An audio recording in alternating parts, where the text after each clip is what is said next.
Hello, everyone, and welcome back to TTR. Times Roundtable is back. If you haven't already, please make sure you take a moment to sign in. The link is in the chat, or you can get the link through this QR code right here. A couple of announcements before we get started. My name is Michelle Zaldivar. I am your program coordinator over at the OGLI, and a reminder, especially to my medallion students, TTR is always 1 point. Make sure that after you sign in, you go ahead and take a screenshot of your sign in so that you can log your attendance in your points log. And if you are not a GL Medallion student, or you are a Medallion student and curious to know a little more about any of our other programs, including PC Prep or the Millennium Fellowship, of which the OGLI is putting together an environmentally focused team this spring. So those of you that are interested in joining that, make sure you shoot an email over to glmedal@fiu.edu. Additionally, Transformation Contest is back, and we are planning an in-person fly-in for May 3rd through the 5th. The deadline for your submissions to Transformation Contest is January 31st.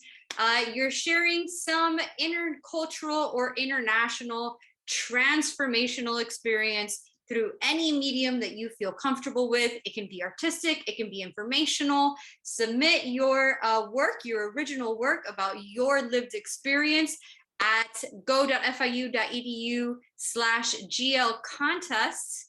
It is a 3-point opportunity for those of you that are medallion students, but anyone is welcome to submit to Transformation Contest. This is open to the entire undergraduate student body at Florida International University. Any questions, again, please feel free to email us, glmedal@fiu.edu. And you can hear from past Transformation Contest winners all week on our Instagram at GoGlobalFIU.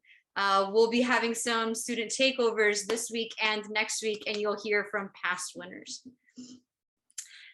I'm going to hand it over to our senior program coordinator, Ms. Sherry Beeson, to introduce our speakers for today. Thank you, Sherry, for inviting our honored guests and kicking off our series. Awesome. Glad to see you all here today, and it is my pleasure to introduce today's speakers. First is Dr. Assefa Melesse. He is a professor of water resources engineering here at FIU. He earned his master's degree and PhD from the University of Florida in agricultural engineering. A Fulbright scholar in 2012, his international work includes river basin hydrology, especially in the Nile Basin, India, and the Caribbean, focusing on topics ranging from climate change to transboundary water management. Dr. Melesse is highly cited as a researcher and has over 30 years of teaching and research experience. He has authored or edited 7 books and over 170 journal articles, as well as 91 book chapters. In 2020, he was in the world's top 2% of scientists list based on Stanford University data. And Dr. Melesse has been a panelist for proposal and program reviews for many international programs in the United States, Netherlands, Belgium, the United Kingdom, Pakistan, United Arab Emirates, Kazakhstan, Afghanistan, Switzerland, Ethiopia, and others. Dr. Melesse also leads the Nile Talk Forum right here at FIU. Also with us today is Mekdelawit Darabe, and she is a doctoral student at FIU. Her research focuses on long-term sustainable and equitable utilization of transboundary water resources with a specific interest on the Nile Basin. She has a Bachelor of Science in Civil and Environmental Engineering from Addis Ababa Institute of Technology in Ethiopia, a Master of Science in Environmental Science, and a Master of Science in Hydraulic Engineering. Mekdelawit is actively involved in the Nile water use discussion and she has done her master thesis on equitable and reasonable use of the Nile River, written several opinion pieces, and contributed to numerous panel discussions on the topic. Besides her academic engagement in the Nile, Mekdelawit is also involved in social advocacy around the Nile Basin, working to illuminate the multiple stories and narratives across the basin and fostering dialogue with the hope of bringing people together, creating a shared understanding, empathy, and a culture of peace in the basin. Please join me in welcoming both our speakers today. Yay!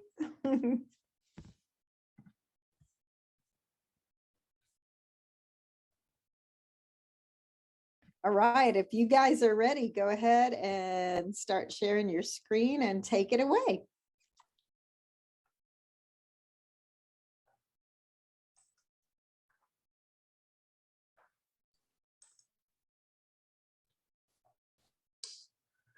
Okay, can you see my slides? Yes. Thank you very much, Michelle and Sherry, for inviting us. And also thank you very much for the Global Learning Program and TTR for giving us this opportunity to talk about what we really care about, which is having access to fresh water for everyone, whether you are within the transboundary of a river or whether we are actually outside. So this has been a topic of research for me and Mekdelawit for quite some time. So we'll be very happy to share about the concept of water rights and water security, particularly in meeting water demand, especially when the available water per capita is shrinking every year because of the population growth and also other factors. So I would like to start my talk by showing you two maps. One is the global freshwater availability per capita, and the other one is global water stress, which are really very important to give you a perspective of where we are in terms of water stress and water availability. So this is the global freshwater availability per capita. So practically you can see the blue and light blue areas are actually countries having enough water, at least when you calculate per capita or per person, and areas that are actually yellow and orange, right, are actually, including the Nile Basin, are actually areas that shows where the water stress is. So scarcity, stress, vulnerability are actually higher. And this is in the Nile Basin, in North Africa, in the Middle East, in India, in China, and also in southern parts of Africa. That's really very important to look into where we are in terms of hotspots. When it comes to global water stress, this is a 30 years apart information. So you can see light blue and darker blue colors are actually changing into yellow and orange, which means that more water is being actually tapped over here as a function of population. Again, the Nile Basin countries, if you see in the 2025, particularly the lower basin countries, Sudan and Egypt are falling into countries with more than 40% of their water is actually being utilized.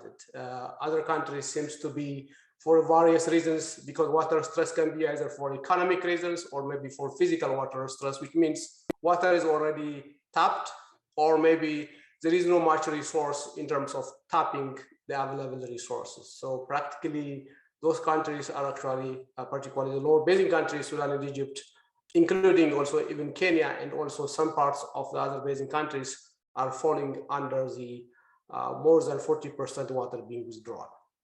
Now, to give you some perspective of the Nile River Basin over here, I want to really compare the Nile Basin countries, which is about 11 basin countries, and you can see the middle column shows the Nile Basin area percent area. For instance, if you look into Ethiopia, I talk about 12%, whereas contribution-wise going to be 86%. And look at going into Egypt, about 10% of the Nile Basin area is within Egypt, but zero contributions. And the remaining, 9 countries talk about less than 13% water contribution. So here you can see where the water is actually coming from. It is from the upper Blue Nile basins. And the White Nile contributions seems to be relatively much smaller, because it's about 3 million square kilometer basin area with average annual flow of about 84 billion cubic meters, which can go a little bit over 100 in some wet years. And to give you the perspective, because rainfall is the major source of water in any basin over here. So the upstream, we talk about 2,000 millimeters of rainfall, which is upstream when you talk about is the upper Blue Nile Basin and of course the headwaters of the White Nile. The downstream, which is mainly Egypt and Sudan, have relatively very low rainfall, and that's why they are actually dependent on irrigation.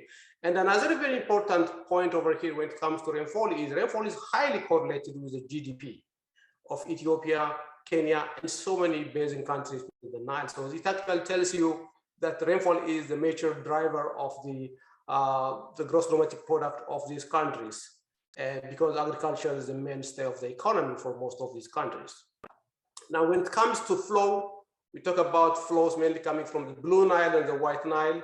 Because the Blue Nile flow usually comes from July, August, September, peaking, and then of course you have a relatively dry or low flow months. And the White Nile, you see a relatively sustained flow throughout the year, but also very minimal amount. So most of the flow coming from Blue Nile, but usually it comes only in the 3 or 4 months from July to September, October, whereas the White Nile is sustained but very low flow. Now, I would like to really compare the two major dams that's actually within the Nile Basin. One is the highest one dam, and then the other one is the GERD, the Grand Ethiopian Renaissance Dam, which was started built in 2011. The Aswan Dam is built in the 1960s. And if you look into two very important aspects of here, the size of the reservoir versus the amount of evaporation. So the GERD, which is an Ethiopian dam, which is built in 2011, is about half of that of highest one dam, whereas in terms of evaporation losses, because the GERD is only about 10% of that of the amount of flow that's actually coming from the Aswan Dam. Of course, the purpose of the two dams is different. One is mainly hydropower, and the other one is hydropower plus irrigation plus flood. But generally, it actually tells you the size and also the purpose they are actually built on. So, and then of course, another very important information over here is there is a mismatch between the contributions and the amount of water used. When it comes to, for instance, irrigated area, dam storage or flow use, you can, it's dominated by Egypt. Egypt accounts about 80% of the flow use. Irrigated area, 58% comes from Egypt. Egypt actually accounts about 82% of the whole capacity of the storage within the basin itself. And then of course the amount of evaporation is again much higher in the lower basin because of the high temperature and solar radiations again. Another very important information is what do we look like comparing today's and the future? Well, the future seems to be increasing about from 6.6 million hectares of land into 9.3 million hectares of land for total irrigations. So the number might be reduced by about 10% for Egypt, assuming Ethiopia, Sudan, and also other basin countries will actually embark on irrigation projects that actually will be assisting their own country in terms of providing more food production. So the projections based on the talks, based on the water rights that the basin countries are actually raising, will be increased by other countries, including like Ethiopia and Sudan, but also Egypt would somehow be projected to have a relatively smaller or maybe a reduced irrigation amount in the future.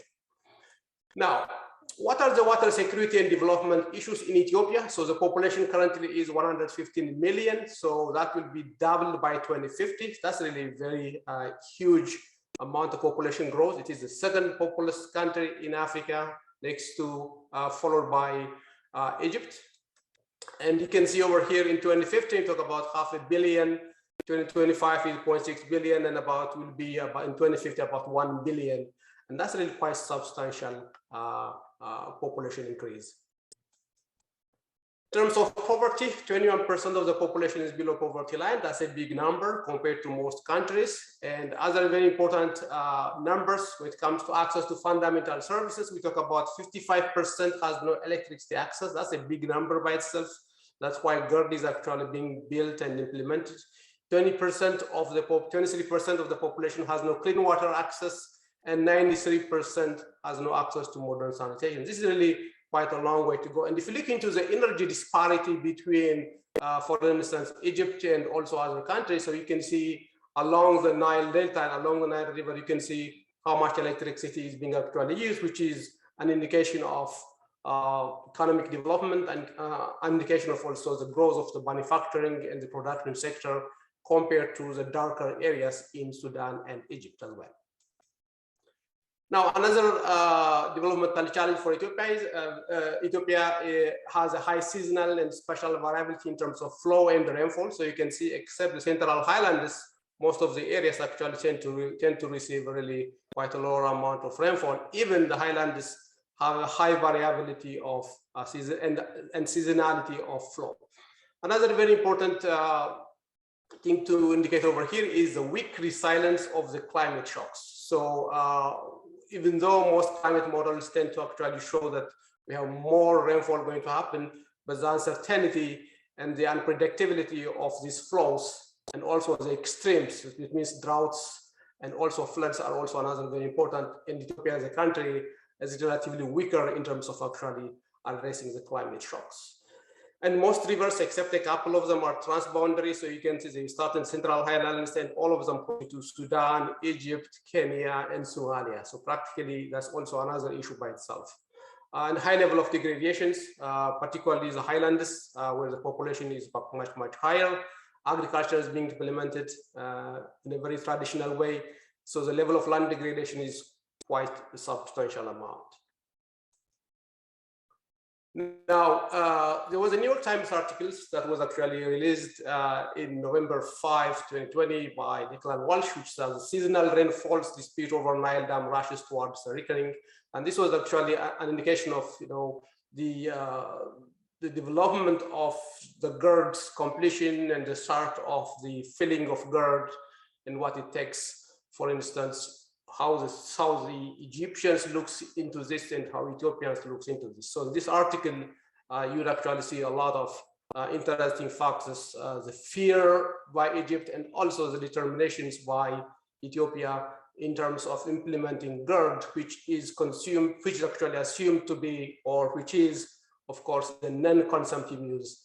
That means there is no physical removal of water from the Nile Basin when it comes to GERD implementations. Now, Sudan has some concern, particularly dam safety, even though a lot of times it's being said that GERD is one of the most structurally good dam compared to even some officials mentioned that. Filling and operation of the GERD is also another concern by Egypt, particularly how long is it going to take to fill and how you operate it. Recession agriculture reduction. Recession agriculture means wetland-based agriculture. By draining the wetlands, you implement agricultural practices. But since GERD would actually reduce the amount of seasonal flow and also sustained flow is going to be the major contributions, recession agriculture is going to reduce. And the brick industry is also something going to be impacted because of the sediment flow would actually reduced by implementing the GERD. From the Egyptian side, there is a reduction of current water use by Egypt, according to the 1959 agreement between Sudan and Egypt, where Ethiopia was actually left from this agreement. The two countries share the water, so any implementation of the GERD and also other water sharing agreements is going to somehow compromise the status quo. That's also one of the concerns. Operations might control inflow to the heart. That's also another thing. It means especially for the first few years, there might be some reductions of flows, but again, manageable. But they always fear that operations might have also an impact on the high Aswan Dam operations. The regulated flow that's actually coming as a result of implementing GERD is going to benefit Sudan, and Egypt is a little bit nervous about that. So Sudan might be using more water than it has to be. That's also another concern. There is also a concern by Egypt. This is going to be actually an inspirational project. There's a precedent that other basin countries might follow Ethiopia and build their own dams and reservoirs that again will reduce the amount of flow from upstream to downstream, and that may be also another concern. And also currently Egypt has that hegemonic status when it comes to water. They do use the lion's share of the Nile water, and that's going to be actually questioned and it has to be discussed. Now, what are the common ground among the basin countries? When every country within the Nile Basin agrees that equitable and reasonable utilization, they talk about it. Again, implementation is another issue. Obligation not to cause significant harm. Everybody said that, but again, you need to define what a significant harm is. Cooperations and data sharing is everybody says, even though they don't practically implement it.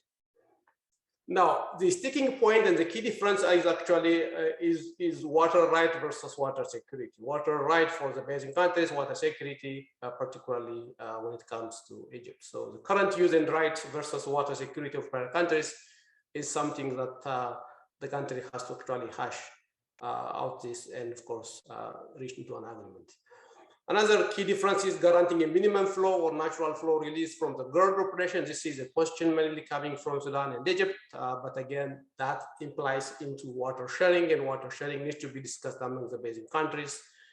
And of course, future upstream water resource development in Ethiopia, as Ethiopia contributes about 86% of that. There is always a question of getting their own share and implementing some development projects, mainly irrigation as well in the upstream. Now, when it comes to water right and water sharing, there is always a growing population, not only in the Nile Basin, but also in any other parts of the world. So there is an increasing water demand, which is a major challenge. So the country has to sit down and prioritize and make decisions on how to actually share the common good. And also there is an expanded economic growth and energy demand in Ethiopia. The population is growing. The country is one of the fastest economical development in the country. They are registering that. So there is a need for more energy. There is a need for more economic growth, particularly food productions, to meet the demand. There is the colonial era non-inclusive agreements that's not acceptable in Ethiopia. The 1959, the 1929, all those agreements were not including Ethiopia, even though Ethiopia has 86% contributions. And that is something that needs to be actually, of course, addressed. The new water demand and water sharing agreement is at the center of the Nile Basin challenge, because there is, the status quo is not helping. The status quo shouldn't happen, or it's not happening, and Ethiopia and other basin countries are actually asking about equitable water share, and this will actually call for a new formula, a new water sharing agreement. That is not something Egypt and Sudan are buying it at least at this point. Status quo is not acceptable, and will pose more confrontations. This is, of course, why the negotiations are actually happening. And any unilateral project development can have its own challenges and leading to more confrontations. That's why negotiations has to happen rather than everybody will go and try to apportion their own water. It's good to talk about and prioritize and negotiate, and of course, better concessions that needs to be discussed as well. Now, the status quo means dangerous in the absence of agreement on water right and sharing. It's not helping. That's why countries are discussing, and this is really very important. So status quo is not helping.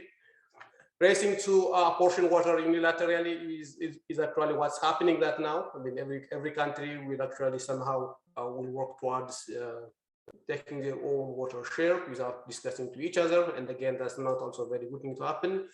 It also fails to consider the growing demand and right for others. There is a historical precedent. There is a water security issue raised by Egypt and Sudan. And there is a water right and equitability issue being raised by other countries like Ethiopia. So that is not happening in status quo. It can also lead to military conflict, even though we didn't see it so far. But again, that's not something that we want to see. And also it narrows the window of cooperation, because it doesn't actually create that, the trust among the basin countries. There is no forum, there is no discussions about how to actually avoid the critical challenges the basin is actually facing. And of course, it can result in the basin countries which are actually failed to share their challenges as well as their benefits. Everybody is going to actually talk about how much or what their benefits are, and they're going to actually forget about the challenge. So I think they have to really sit down together and share the challenge, at the same time also share the benefits of the Nile water. Well, what will happen if there is no agreement? If there is no agreement, upstream water source countries ratify the cooperative framework agreement. This was actually signed by 6 countries, ratified by 4 countries outside Egypt and Sudan. So if there is no agreement, then there might be a partial ratification, and some of the basin countries will go by following the CFA. Well, the Nile River Basin Commission, which was created after NEBI, after the Nile Basin Initiative, will be formed without Egypt and Sudan, which again is not solving the problem we are having. So maybe 2 directions. One will be the CFA for most upstream countries, cooperative framework agreement, leaving Egypt and Sudan, and then Egypt and Sudan will still adhering to the 1959 colonial agreement. That's not acceptable by countries like Ethiopia, for instance. So the core issue is unresolved and the challenges remain, and that is not again helping. So what about an agreement would look like? So in the process of agreement, well, the water right and security concerns are negotiated. You have to negotiate. It's really very important. One is Egypt and Sudan talk about water security. Nile is vital for our economic development, for our citizens, but also Ethiopia is talk about water right. Again, the population is growing, economy is growing. They would like to use water for power production at the same time also for agricultural production. So there have to be some negotiations based on science, based on good data.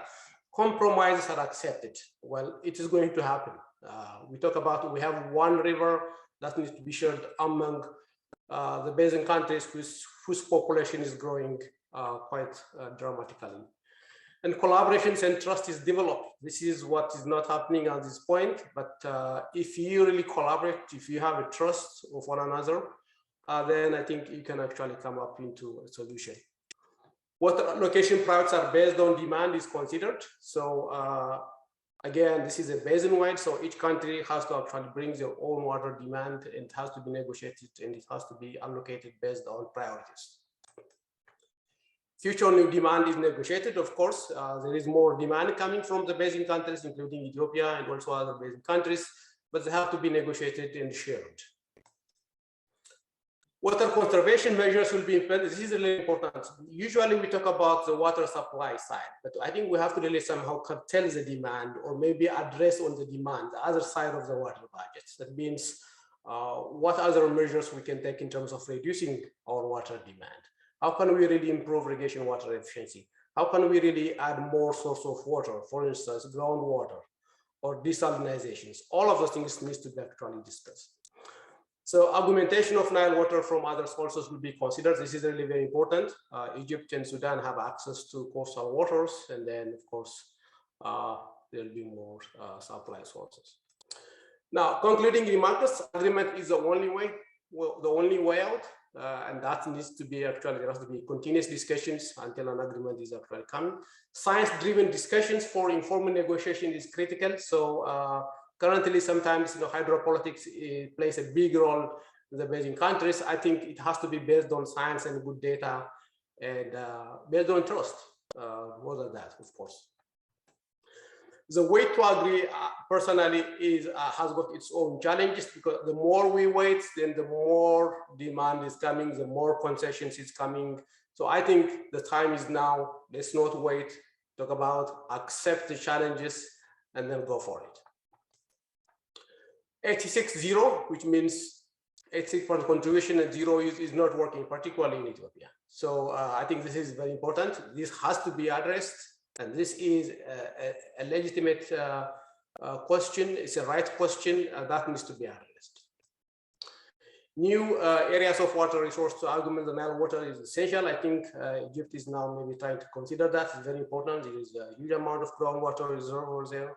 There are some other sources, for instance, water recycling is also another one, even though they are expensive. I think we have to really talk about those things early now, in order to actually solve the issues we have over there. Smart water use and conservation is very helpful. That means improving our irrigation practices, drip irrigation, sprinkler irrigation versus furrow or surface irrigation, which are actually more water wastages. Water right and water security do not conflict to each other, particularly if agreeing to work together. I think there is always a way if we discuss the challenges are there, I think one has to come actually open-minded and develop a trust among each other and work for it. We shouldn't see actually Nile as a source of conflict. Projects like GERD have benefits to 3 lower basin countries, which we have seen it: sediment reduction, regulated flow, and also it assures that the Nile water flows across the boundary. There is no any other project that actually assures water will come to the border, cross the boundary, goes to Sudan and Egypt. Because we have a GERD, we have about a $5 billion project right by the border. And of course, Nile should be seen as a means to connect people and not to separate. There are so many countries, so many transboundary countries in the world that have actually used rivers to work together, to connect together culturally, economically, in so many ways. We have seen it in South America, we have seen it in Europe, we have seen it in Asia, and it can happen also in the Nile Basin. Just a little bit work hard, try to actually understand each other and sit down and keep on discussing. I would like to thank Dr. Abdul Karim Said, who was at NEBI for quite some time and now is at the Regional International Water Management Institute in Ethiopia, for sharing some of his slides. I think now I will leave the floor for Mekdelawit to continue talking about, and then we can entertain some questions later on. Thank you very much. Thank you, Prof. If you can stop sharing screen, then I can go ahead and share mine. I did.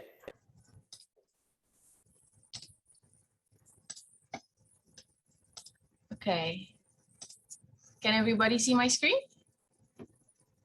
Okay. Hi, everyone. Thank you for having us. My name is Mekdelawit. I'm a PhD student under Professor Assefa, and my PhD topic is around this water. So it is around this topic around transboundary water management with a specific interest on the Nile. So it's actually my pleasure to be here and to present to you what is all this fuss about the Nile and the skirt. So hopefully we'll give you some insights into that. So I'll be building a lot on what Professor Assefa already presented. So if you see some facts being repeated or some concepts being repeated, then you know they're really important. And that's also why they're in my slide as well.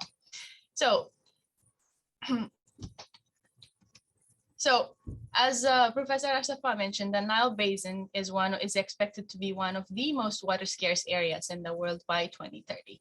Right now, the Nile Basin, it's this area around here. The Nile River is shared by 11 countries, and it has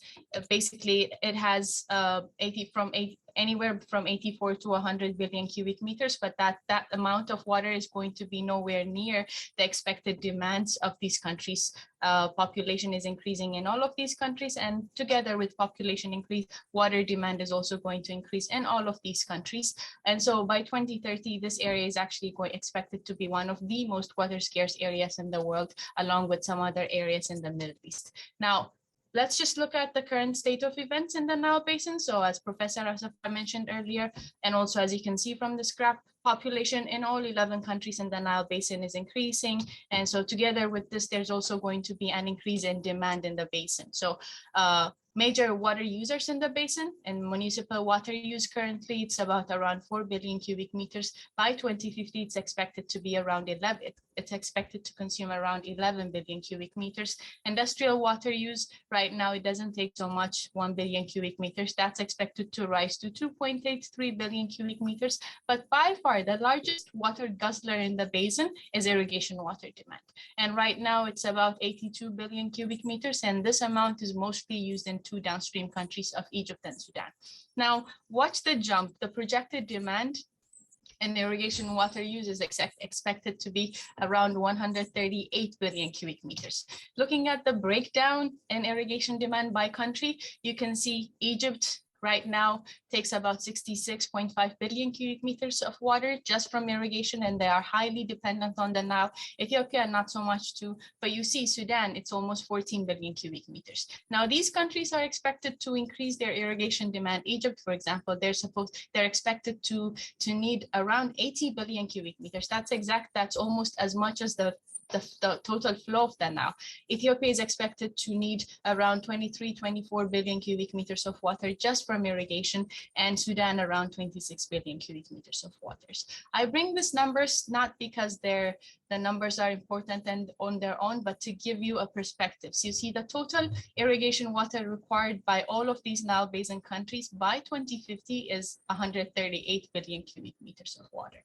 The total flow of the Nile is 84 on an average year. On a very good year, 100 billion cubic meters. So it's this discrepancy between the demand and the supply that's causing all of these conflicts. And even, as Professor mentioned, non-consumptive projects that do not consume the water lead to such a big conflict and such a big tension. If as you can clearly see, especially if you read the newspaper article that was the basis for this topic, right? So we have limited amount of water, but rising demand, and add to that, there's always climate change, right? So it's expected that climate change will increase rainfall in the Nile Basin region by around 5%, but that's nowhere near to the growth of the actual demand in water in the basin. And not to mention the unpredictability and the change in seasonality and water in the basin is going to outsurpass any additions in the actual supply of the water.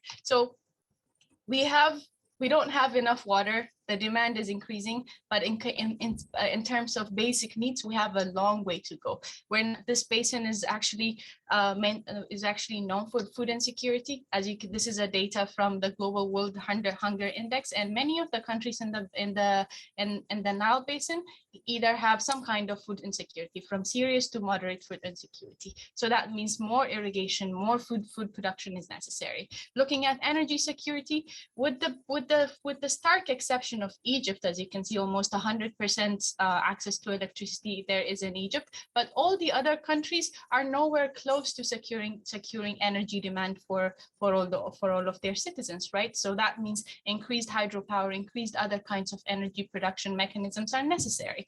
And because in Ethiopia, for example, because it's a highland country and because there's a lot of water, hydropower is a very tangible and a very good potential source of energy. Moreover, water and sanitation access, as you can again see, with the stark exception of Egypt, many of the Nile Basin countries do not have water security. Not everybody in these countries gets sufficient clean potable water, and sanitation is even worse. Poverty-wise, many of these countries are below the poverty line as stated by the UN, even though that's quickly changing, thank goodness. But again, with the exception of Egypt, many of these countries have populations living below the poverty line. More than 60-70% of their populations living below poverty line. Again, Human Development Index, all of these indexes show us that even though the water is limited, even though demands are rising, we have a long way to go in terms of fulfilling basic needs. These are not luxury needs or extra things that we have to think about. These are basic necessities: food, water, energy, and a dignified life, right? So how do we make that happen, right? So just to put things in perspective, the SDGs are these are 17 goals that the UN has set for the entire world to reach by 2030. So no poverty, zero hunger, good health, quality education, clean water, industries. All of these goals we need the world to reach all of these goals by 2030. 2030 is in less than 10 years, right? And the Nile Basin has a population which is nowhere near fulfilling all of these SDG goals, with that's 500 million, almost 500 million people who are nowhere near to achieving these SDG goals. So how do we make that happen? How do we ensure water security and also these other basic necessities while ensuring we have water rights in the basin? Now, why are we even talking about water rights in the Nile Basin? And that's what makes the Nile an exception. So as if you also noticed this in Professor's earlier presentation, most of the Nile water comes from Ethiopia, with Ethiopia contributing 86% of the Nile water. Then the other 8 upper riparian countries, which is called the White Nile area, contributing 14% of the water, and Egypt basically contributing 0% because it's a very dry country. Now, in contrast, when you look at the water use in the Nile Basin, Ethiopia uses 0%, Egypt uses 66%, Sudan uses 22%, and 11% is left for evaporation. So basically, Ethiopia and all the other upstream riparian countries, which are the sources of the water, use nothing, while the two lower downstream riparian countries, which contribute basically nothing to the basin, use all of the water. And this is the core of the problem. And moreover, especially for a country like Ethiopia, all of the rivers in Ethiopia, all except one, are transboundary. So that means every country, every neighboring country around Ethiopia is dependent for its water on Ethiopia, but Ethiopia is not dependent for water for every other country. But this is not a blessing. This is actually a recipe for disaster, because every other country is dependent on the water from Ethiopia. Any kind of development endeavor, whether it be a dam for storage, for irrigation, for hydropower, that's going to result in some kind of conflict, some kind of tension with these neighboring countries, and that's what we're seeing with the development of the GERD. The GERD, or the Grand Ethiopian Renaissance Dam, is a hydropower dam built in the border around here with the border of Sudan and Egypt, and it's a mega hydropower infrastructure. It's supposed to produce around 5,000 megawatts of water, basically doubling the electricity capacity in Ethiopia, and providing all of these extra benefits to even Sudan and Egypt and these upper riparian countries, even though it's non-consumptive, because it is built on a major transboundary river. It has caused a lot of tension with these downstream countries.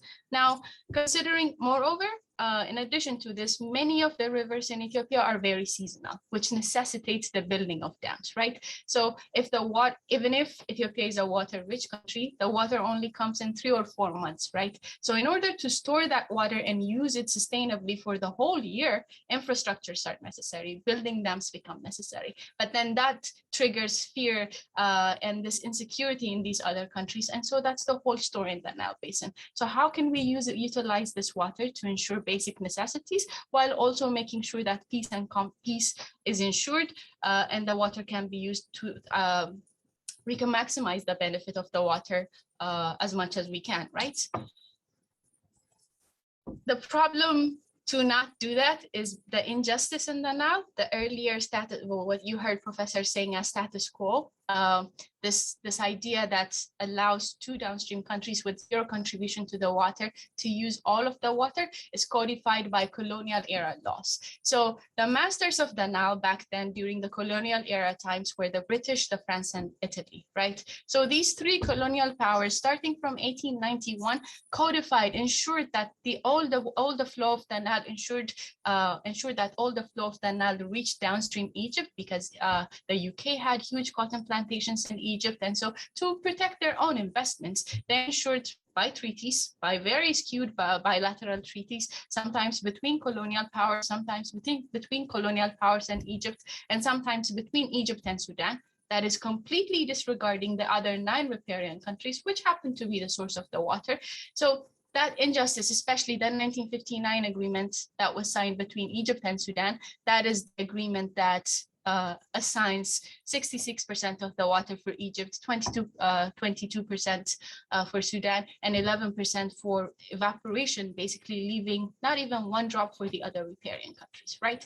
So when we talk about water rights and water security, we have these 2 downstream countries wanting to keep the status quo, wanting to use the whole entire water of the Nile, while the upper riparian countries, because they have basic needs, are wanting to use their fair share of the water. And these 2 things collide, because the status quo, this 1959 agreement between Egypt and Sudan, can only sustain assuming entire flow of the Nile comes to these downstream countries. So we can easily see, like, many of these agreements are uninclusive. It's either signed between 2 or 3 countries, when in fact there are 11 countries in the basin.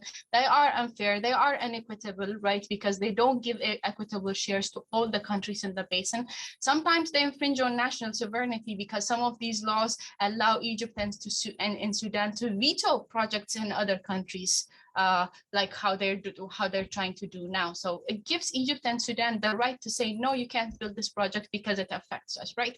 And they are very unsustainable. The way water is being used now in these 2 downstream countries is not efficient, and it's not unsustainable in the future. So this is what makes the Nile an enigma. We have increasing demands, we have limited water, we have historical baggage, we have shared histories, colonialism, and a deep sense of mistrust and residual injustices from old colonial power. So all of this, we have to consider all of this when we're trying to manage the Nile. It's not just about managing the water, right? So two key concepts that arise when we're talking about water management in the Nile are water security and securitization of water. Now, some people use these terms interchangeably, but they are not terms to be used interchangeably. Water security is a very sensible term, which is meant, so the UN defines water security as the capacity of a population to safeguard sustainable access to adequate quantities of acceptable water quality for sustaining livelihoods, human well-being, and socioeconomic development, for ensuring protection against water pollution and water-related diseases, and for preserving ecosystems. So it accounts for human needs, it accounts for socioeconomic development and economic needs, and it accounts for environmental needs. What the upstream riparian countries are asking are for their own fair share to ensure their own water security. On the other side, we have this concept of securitization of water. This is a political term. It's a social construct. It's a political construct, which makes water into not a social commodity, but into a military commodity, into an it makes water into an existential problem. Water is dehumanized and made into a military commodity, which should be claimed, owned. There's also this sense of entitlement and defended at all costs, even at the cost of human life. So it makes it into a military commodity. It makes having water basically an existential problem. Like it links it to the national security or the existence of the country. And there are only a handful of countries in the world that actually exercise this concept of water securitization of water. And Egypt happens to be one of it. So if you read narratives about the GERD, about the Nile water in many of these outlets, there's always this sense of saying that the Nile is existential to us, right?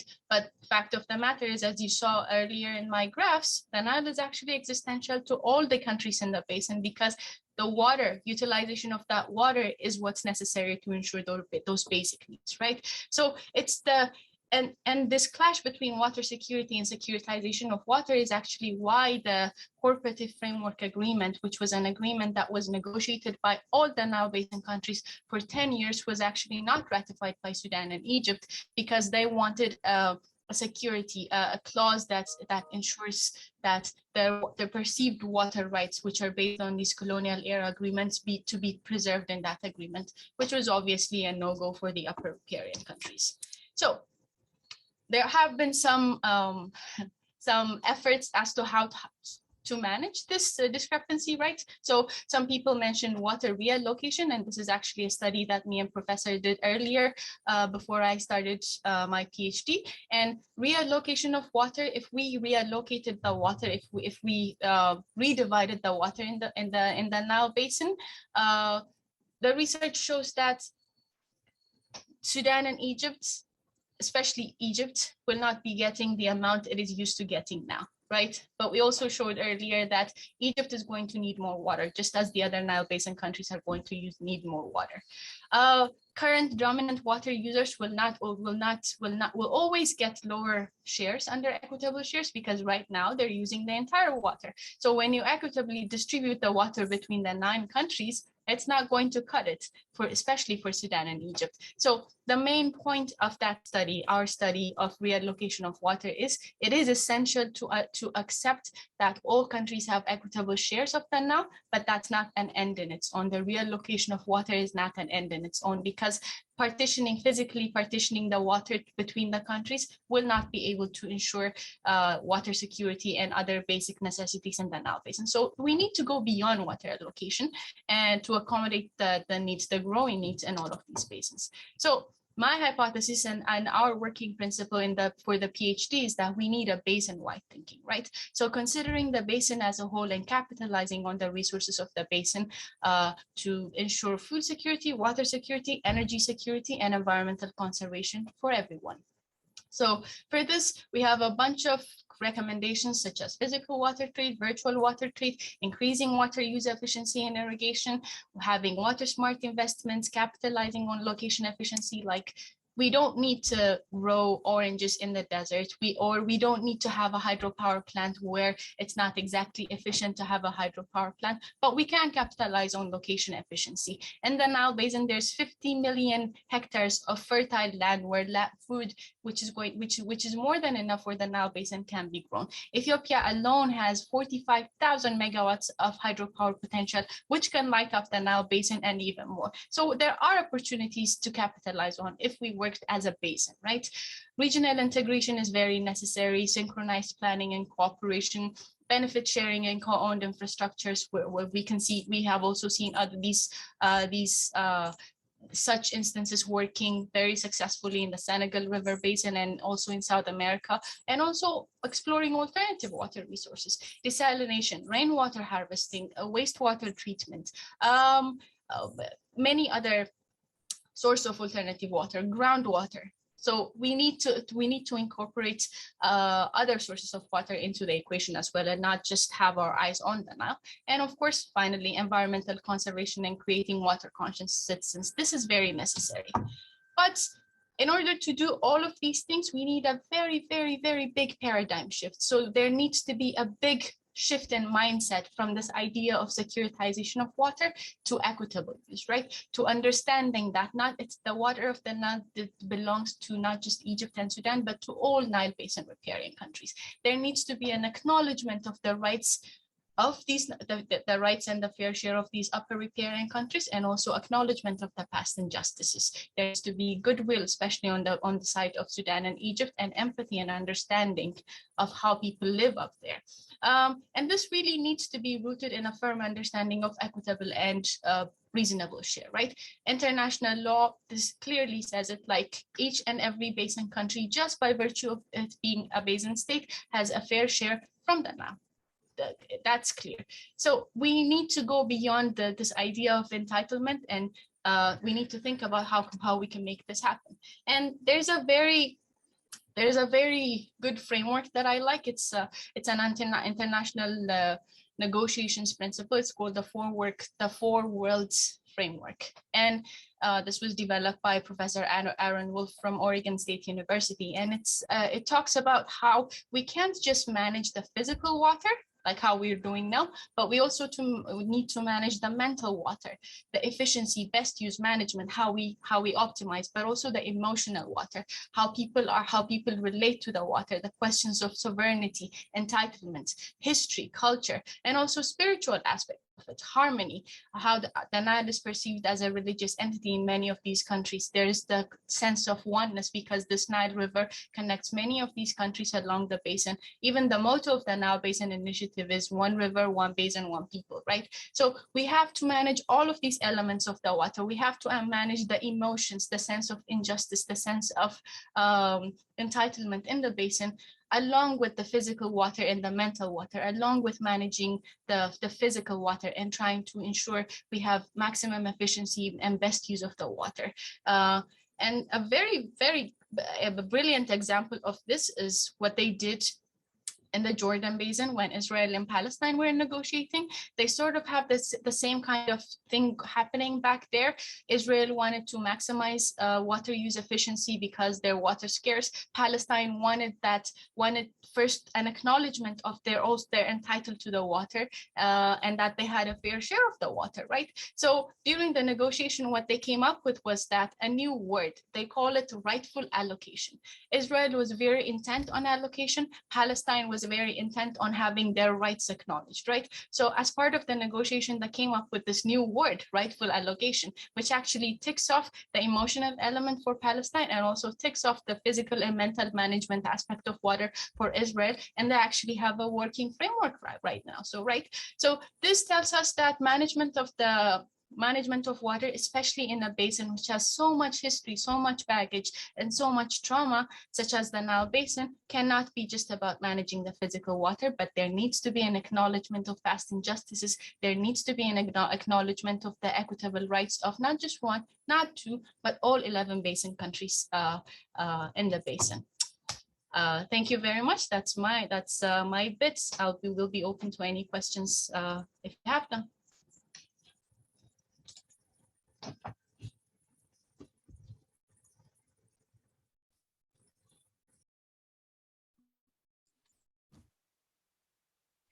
That was an amazing presentation. I've got 2 pages of notes here, as I bet some of you as well. Just the magnitude of the river, the number of countries with an interest in water coming from the same source, and the magnitude of the concerns over how that is being allocated are kind of staggering to those of us who, yes, we see the ocean, but maybe not rivers of that magnitude anywhere around us. So yes, it's now a perfect time for questions if you guys have any. Looking to the chat, or you can just raise a hand and we'd be happy to get your questions answered that way. While we give the students a chance to interact with us in the chat, I have a question. In your opinions, what do you think is the biggest lesson that we can take from this development, either in water usage and water security, or in just environmental policy and activism that we can take to our lives and what we're doing here at home, either South Florida or the United States in general? Do you want to start? Go ahead. Okay, for me, the biggest thing about changes happening in the Nile Basin is that we need to embrace change. Prof was mentioning how about the status quo, right? Like how the status quo has been there for the past 50, 100 years, but things are changing and we need to embrace change, and our policies, our outlooks, they need to also adopt with the change. And so if we're stuck in the past, if we're trying to keep the status quo in place, that's not a very flexible way of moving forward. So I think embracing change, that I think that can have implications in your personal life, communal life, also in a country or a basin level. So for me, that's the big takeaway, and things are drastically changing. So yeah, I think there is a lot of lessons that can be learned from other basin countries. Nile is not a big river, I mean, in terms of flow. It's even much less than Congo River, Amazon River, even the our own Mississippi River. So, but in terms of really its use, its cultural history, it's huge, and also its benefit to the basin countries is really quite huge. And there are a lot of lessons that we can learn from Asia, from so many river basins, that they really work out together and live together and share the benefits, and at the same time also share the challenges. I think we have to be very careful that we are using a river for political purposes, particularly in some countries, when the communities and the citizens are actually suffering for a number of reasons. So I hope there will be a good lesson for the Nile Basin countries, and they should not really waste their time. They have to really sit down together and come to a discussion and come with some argument. This is very, very important. I do have one question, and that is, how could changing the policies now, like what does Egypt have to gain by agreeing to change the amount of water they're taking, which I think you said is 66 billion cubic meters of maybe 100 billion cubic meters available in a good year? So what does Egypt have to gain? Is there a way to pitch it to them that would cause them to agree to this? In my opinion, you hit the nail right on the spot. And that's exactly the problem. How do you negotiate with an entity who is used to having the whole pie, right? In a sense. So in the short term, it's very hard to pitch it to them because you're asking them to have less than what they're used to. But I think we need to have like the broader long-term perspective when we're dealing with negotiations, and especially Nile waters, because if you remember the numbers, if all the other basin countries just left the Nile for Egypt, the Nile wouldn't be enough for even the irrigation demands of Egypt, right? So this piecemeal approach of using the river for one country alone, that's not going to cut it. The numbers I showed are for 2050, right? What happens in 2100 when the population doubles or triples? I don't know.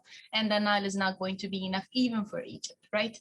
So this needs to go beyond this nationalistic country-based thinking and to capitalize on how best that we can capitalize on the resources of the basin. So the water, the land, the people, the capacity, you know, there's just so much wisdom, so much ancient knowledge, so much irrigation capacity, hydropower capacity. If we came together, that we can pull in, and the benefits can be shared between all those basin countries, right? So I think that's sort of a must if we don't want a doomed future.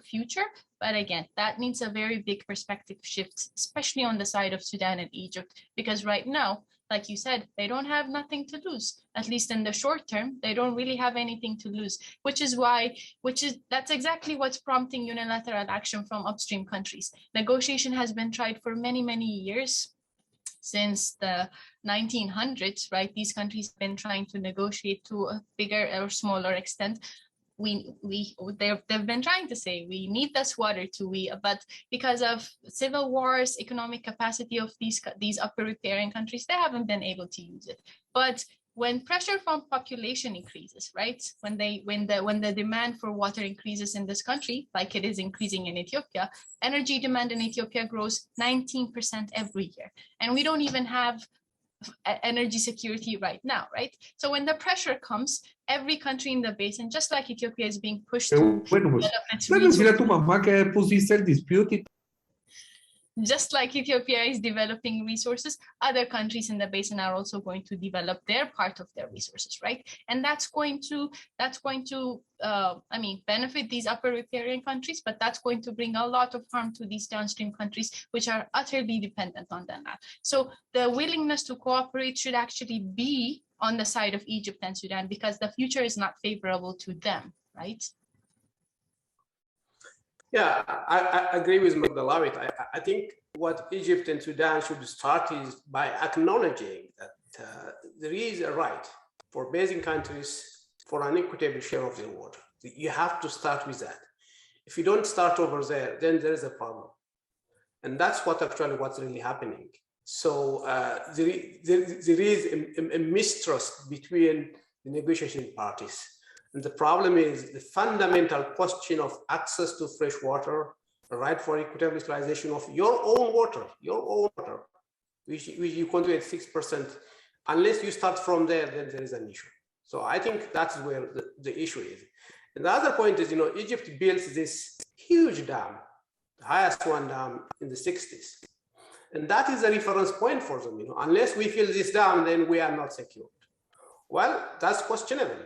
Well, if you go and simply apportion water by your own without sharing it with anybody else, and if you keep on, telling that is the reference point when it comes to my water share, then there is a problem.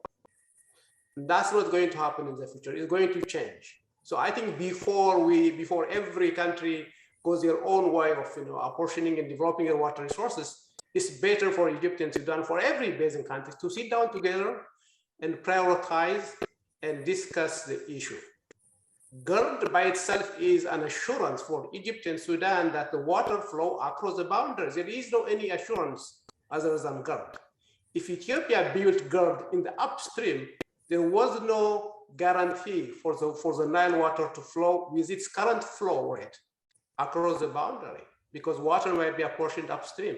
But this is built right by the boundary to make sure that water cross the boundary. And that by itself is a guarantee that Nile water will flow through the boundary after generating power is going to be used by Egypt and Sudan. Now, the biggest question is, of course, in the future, which is water allocation. That's not even touched yet. And that's going to be a challenge. So I think we should start now with a very simple question, with a very simple concept of, this is the hydropower, non-consumptive use.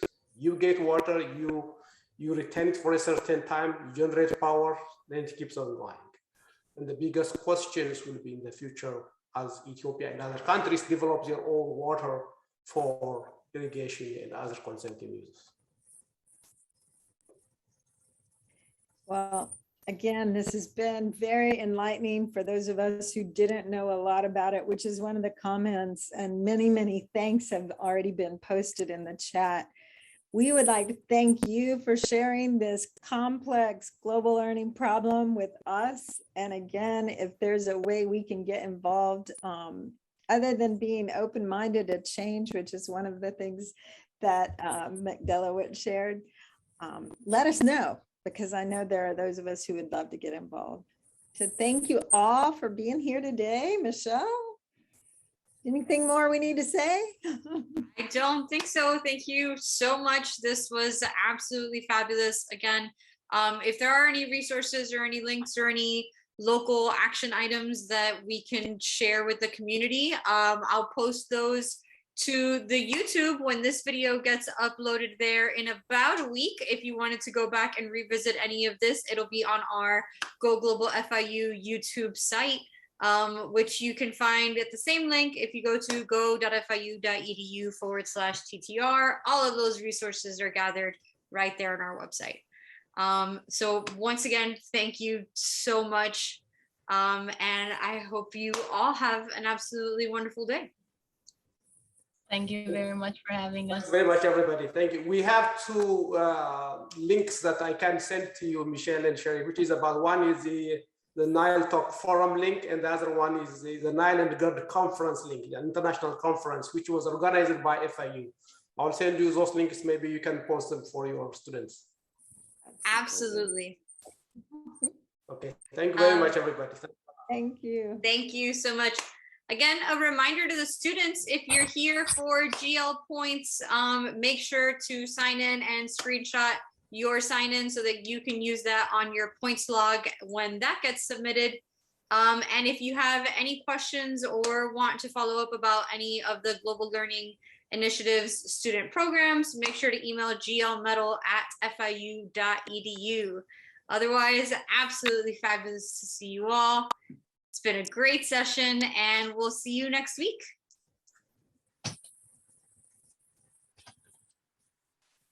Thank you all. Thank you. Thank you.